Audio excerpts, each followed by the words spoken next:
Dans une interview accordée à Audrey Crespo-Mara dans 7 à 8, Jacques Dutronc s'est remémoré ses folles soirées d'ivresse avec Serge Gainsbourg dans les bars et les commissariats de Paris. Ce dimanche 12 novembre, Jacques Dutronc était l'invité d'Audrey Crespo-Mara dans le portrait de la semaine de 7 à 8. À 80 ans, le chanteur vient de publier ses mémoires dans lesquelles il revient sur les moments forts de sa vie, comme sa rencontre avec sa compagne Sylvie Duval, sa liaison avec Romy Schneider sur le tournage de L'importance est d'aimer ou encore le couple iconique qu'il a formé avec François Hardy. Dans son autobiographie, Jacques Dutronc évoque également ses problèmes avec l'alcool. Une addiction dont il a réussi à se libérer en préparant son rôle pour le film Van Gogh, qui lui a valu le César du meilleur acteur. À cette époque-là, l'artiste a perdu 12 kilos en 8 mois. Quand vous buvez beaucoup d'alcool et que vous arrêtez, vous maigrissez, a-t-il expliqué devant les caméras de TF1. Quand Jacques Dutronc et Serge Gainsbourg faisaient la tournée des bars et des commissariats en arrêtant l'alcool, Jacques Dutronc a vu ses angoisses revenir de plus belle, comme il l'a lui-même confié.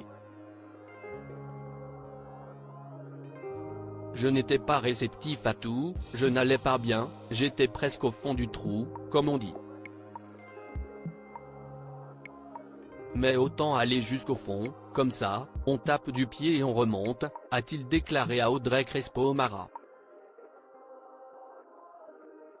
S'il ne boit plus depuis plusieurs années, l'interprète de Jamie les filles a passé ses plus folles soirées d'ivresse en compagnie de Serge Gainsbourg, avec qui il a travaillé sur l'album Merde in France, Cacapoum, sorti en 1984.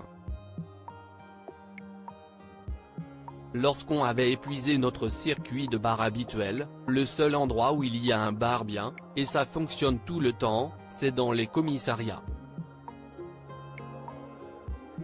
Celui du rond-point des Champs-Élysées était excellent, a-t-il raconté.